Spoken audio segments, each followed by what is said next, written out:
change. Don't put me down, babe. Our heart needs a second chance.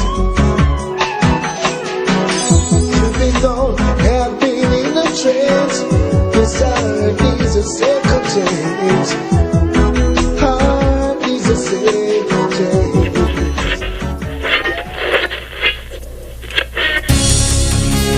In case you don't know us, you're just twisting the dial away and managed to bump into us. This is ZIZ Radio from out of St. Kitts.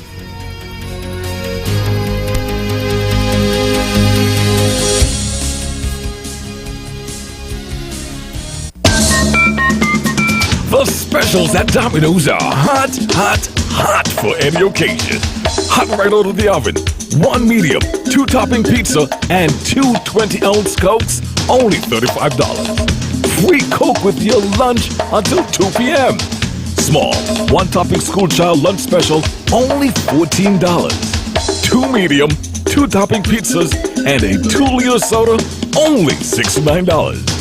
2 large, 2 topping pizzas, and a 2-liter soda, only $92. Oh, and the big one, baby.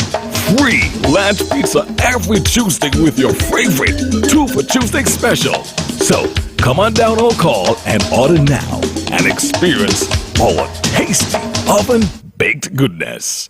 Domino's, the home of satisfaction. Hot and wild, call Domino's.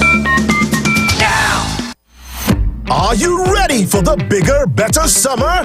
$10,000 cash could be yours. Simply activate any Prime Plus bundle, pay your postpaid bill in full and on time, or sign up for our home and internet package. Plus, get a chance to win weekly prizes, win cash, shopping sprees, gas vouchers, smartphones, and more. Summer hotter with Digicel. Digicel, better together this summer.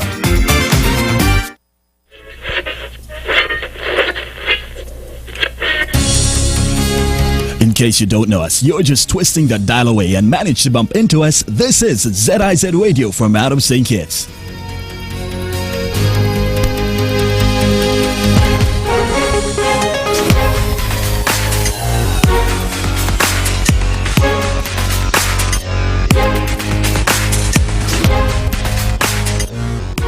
Good morning and welcome to another edition of PowerTalk.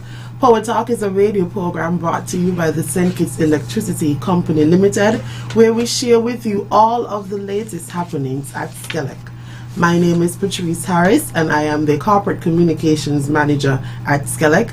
You might not have seen my face or heard my voice for quite some time, and I would have been ably assisted by Mr. Nisha Hendrickson, who would have done the shows for the past couple of months. This morning we are speaking about and speaking to some representatives from SKELEC's planning department. As a part of this radio program, we also hope to shed light on some of the departments within the company that interact with the public and have processes that involve the public. Today I have with me Mr. Ryan Matthew, the Superintendent for the Planning Department, as well as Mr. Stephen Pemberton, better known as Moto, the Planning Technician 2 within the Planning Department. I will allow each of these gentlemen to introduce themselves, perhaps tell us how long they have been at SKELEC, and just some opening words for the listening and viewing audience. Ryan and Stephen Moto Pemberton. Do you want me to refer to you as Moto or Stephen Pemberton? Moto. So Moto, tell us a bit about who you are. Okay. Good morning to the general listening public. I'm Stephen Pemberton, alias Moto, as everybody would know me. I've been with SKELEC for over 30 years. Wow. Between SKELEC and SKELEC. Right. I've been in different departments. I'm now with the planning department for about 3 years now. About roughly 3 years. I think you like planning the most, though. No?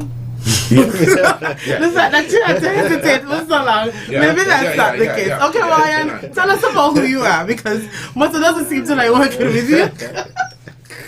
I love it. I've been in the department. Well, my name is Ryan Matthew, as you've heard. I've been in the department for a lot less time. That's about since 2005, somewhere around there. Wow. Yeah. So, but I have bounced around different places within the company, different departments, and in the planning department for quite some time. I think I've spent the most time within the planning department, and for me, this is the place where I love to be and enjoy to be. I love the positive declaration. Okay, gentlemen, I need both of you to explain to the listening and viewing audience what exactly is the role of the planning department. We've been mentioning this department, planning department, but what exactly do you do? What is the role and function of the department? Well, basically, the role of the department is to use the existing electrical infrastructure and foreseeing the future well enough to provide additional facility to guarantee an adequate electricity supply. Basically. In layman's terms, though.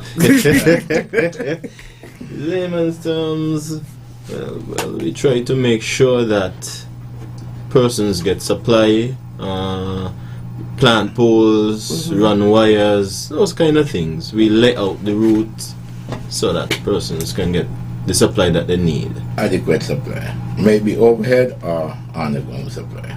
Okay. So what are some of the functions, what are some of the day-to-day activities that within the department? So sometimes we ensure that the boundaries are visible for the construction department. We go out and we make assessments and do estimates.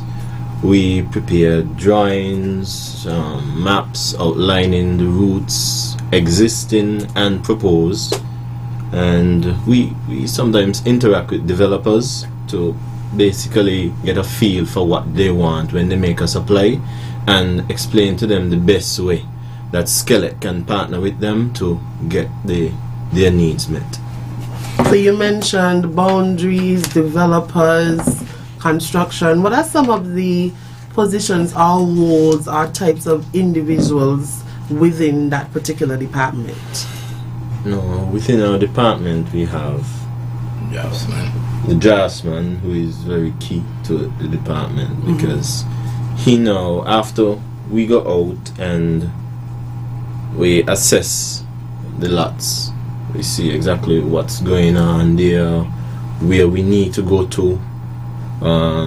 The technicians go and they say, well, okay, I think after we take these measurements, we should the design of the infrastructure, and then the draftsman would now do a drawing.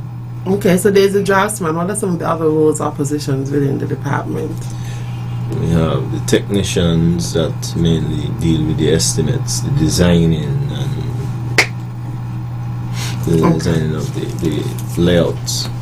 So from my understanding, when the customers, and you can correct me, come to apply for a new supply, let's say they're doing construction, they're building a new home, what are some of the documents, or what is it that they need to have in order to apply for a new supply? Okay, firstly, the customer should have a commencement certificate from Planning and Physical Development, the control board. Right?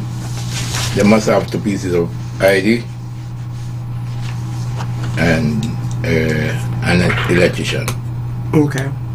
So once they have these tools, they're now en route to getting their supply. But what are the steps between actually applying for the supply and receiving the supply? What happens between there?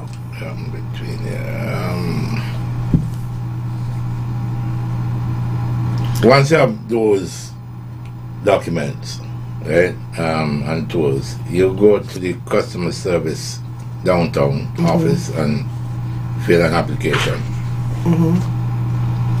After filling the application, they meet you in the department will receive the application and assess the area. If there are no poles, they are referred to our department, the planning department. Okay. Then we'll take a look at it. Yeah. Yes. We'll take a look and determine how we go about dealing with it. Yeah, from there we basically take the application, check for the lot, we review the maps for the areas, we go out and try and locate the property on site. Once we go on site and see what's going on, then once we're there we can say, okay, this is the best route that we should take to get this thing done. Now, once we get back into the office, then we sit down and discuss and prepare an estimate. After that estimate is then prepared and the maps done up, we send off the estimates for final approval to management, and then once that is done and approved, we send out the estimate to the developer. No, and once that's there, then we basically just sit and wait for the payment while we do other things. And then, because unfortunately it's kind of long, That's what we're trying to get to. Yes, it's a kind of long process, but well, to explain it, it's a long process, but the actual thing isn't long. Because now after the developer pays, we get the notification, we go out and we say, okay, we have a site visit with the construction team who will actually be doing the works. And that's when we hand over the documents and outlining to them, okay, this is what we need to do, this is how we plan to do it, maps, everything, and they officially now put that job on their schedule. So this is SKELEC's construction team? Yes, SKELEC's so construction this is the team that's going to be actually installing the infrastructure? Yes. So the ones that are going out, whether it's going to be installing poles or running cables, whatever would be the best way.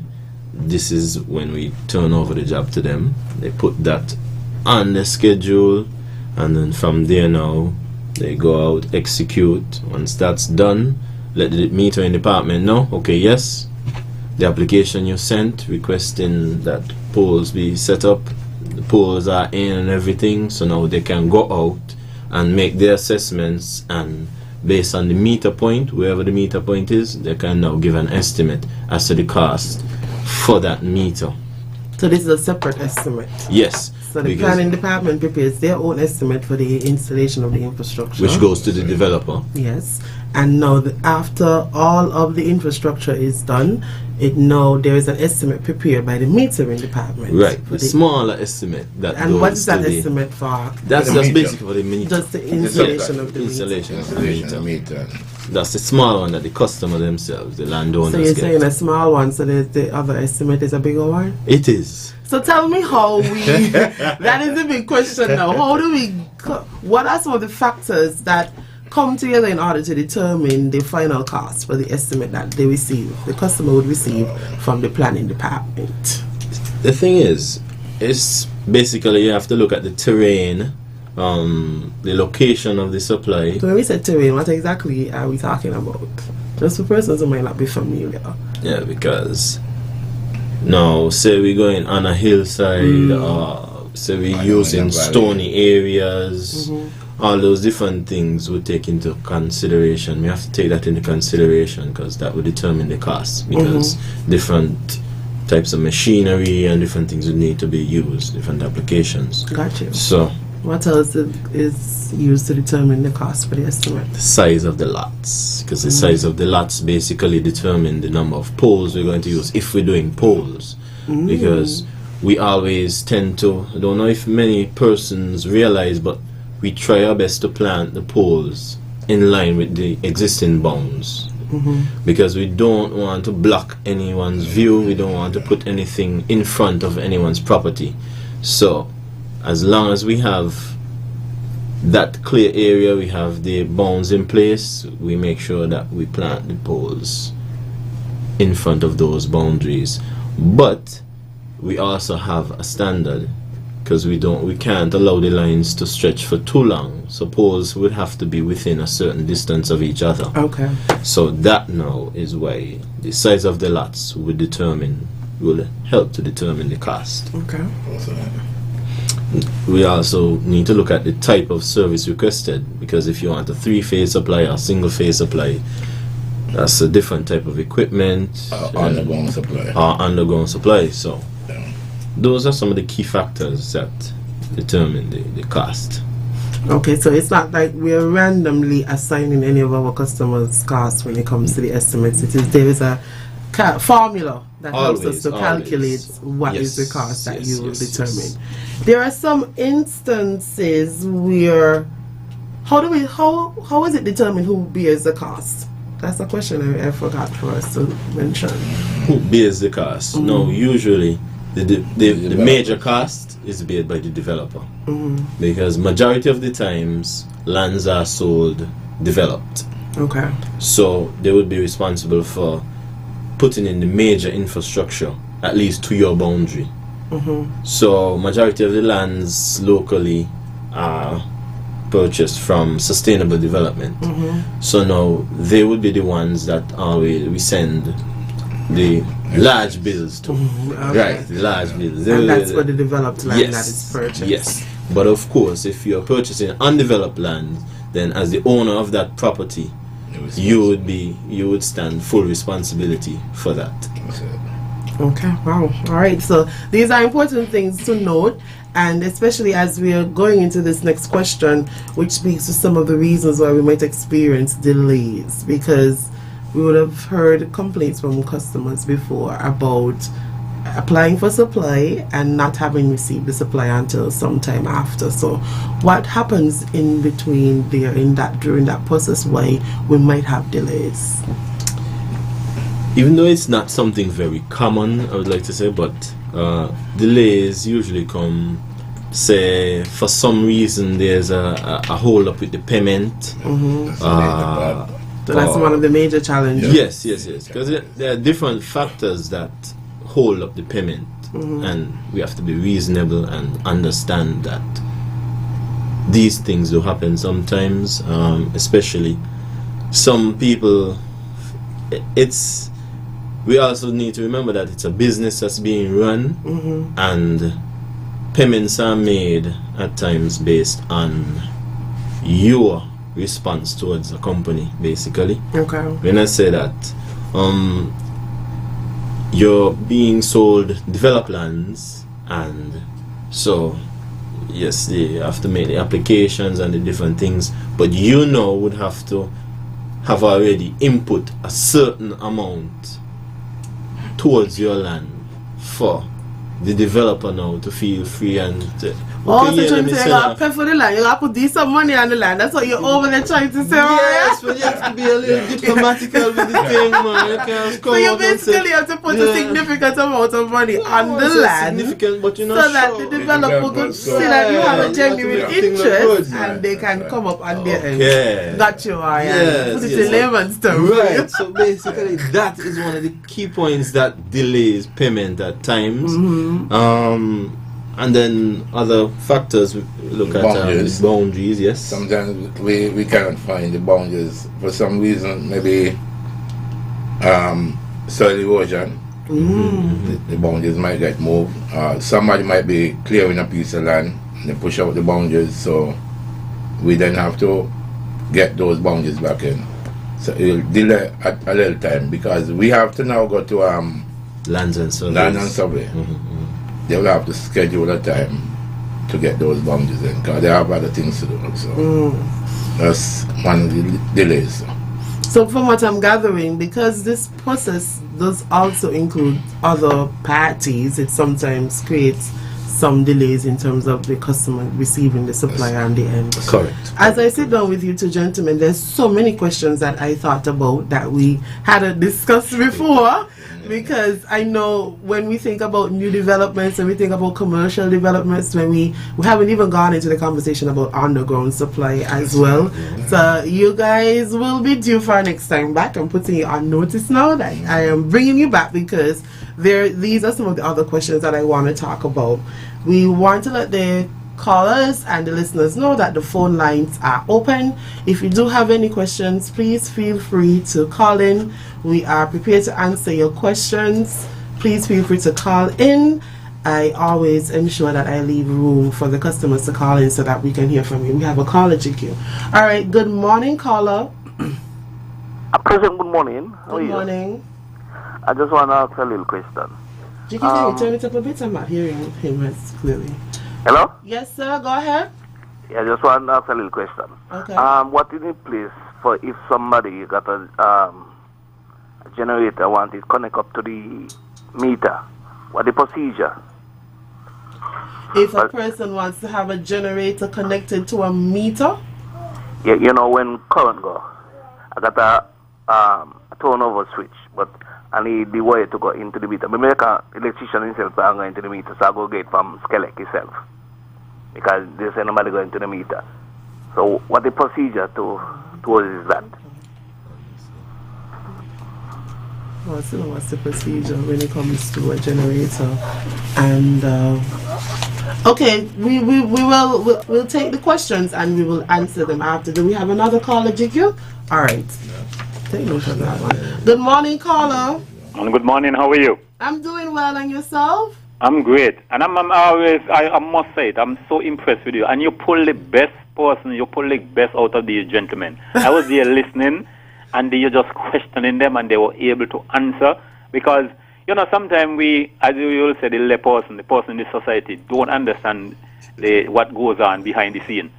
And by these gentlemen you have here explaining, because now we understand sometimes why it takes so long, because so many things is involved before you can actually get the electricity.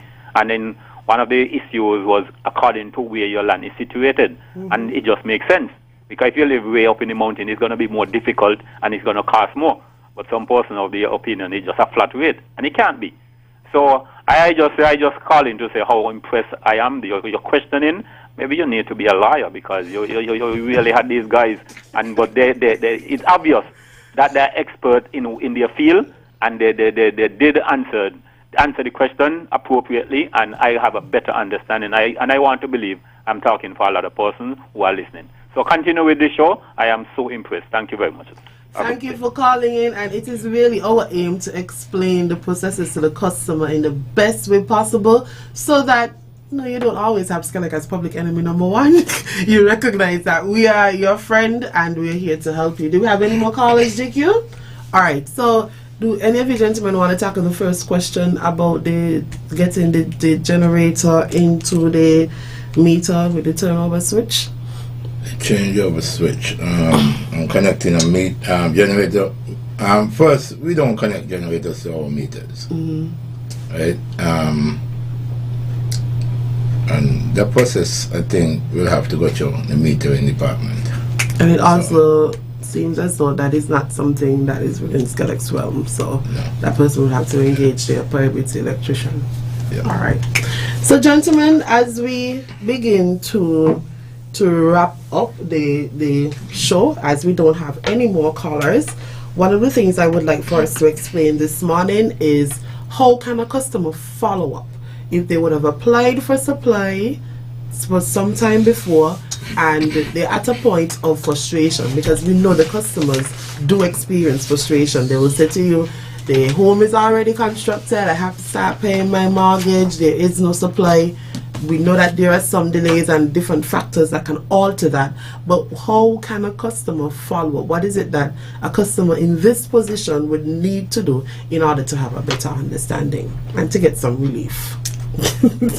Well, what I would suggest basically is just you give my office a call. 465-2000 extension 339, and myself or the admin assistant will be happy to take the call and look into the situation and update you as to what's going on. Okay, because I know I myself, I've had customers call me and I've had to sort of intervene and be like, okay, where are we with this process? Because you sense the customer's frustration and you empathize with them because of the situation. So just ring out those numbers again so that customers can know how to reach you. Yes, it's 465-2000 extension 339, and that's about it.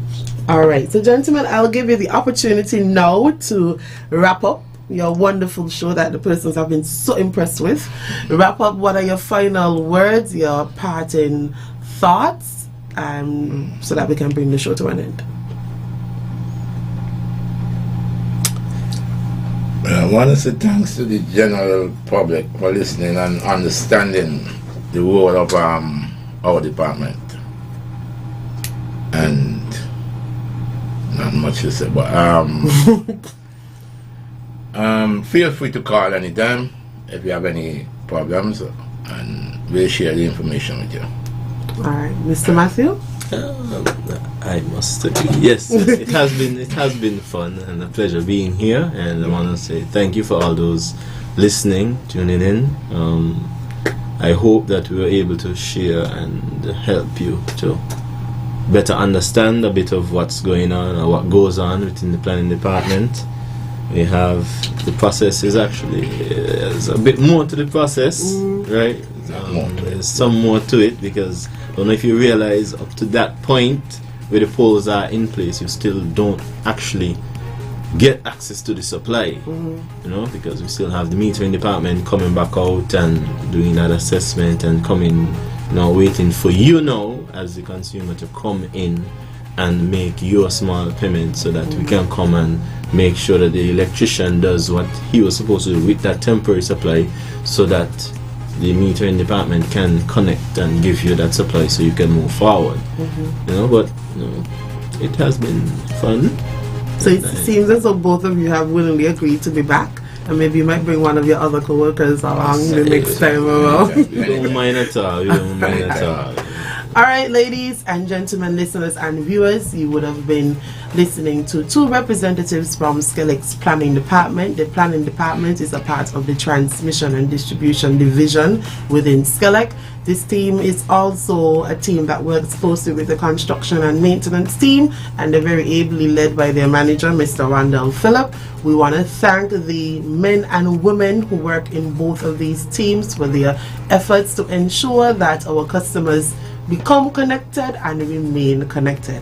Thank you for tuning in. As I would have stated earlier, my name is Patrice Renner Harris. I am the Corporate Communications Manager for SKELEC, and SKELEC is the nation's leading utility provider, and we wouldn't have it any other way. Bye bye.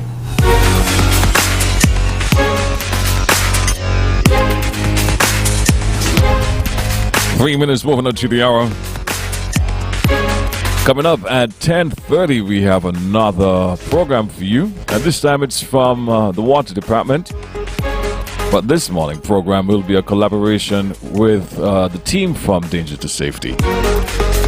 So it's Danger to Safety featuring Mr. Cromwell Williams from the Water Department. Stay tuned for that. That's coming up at 10.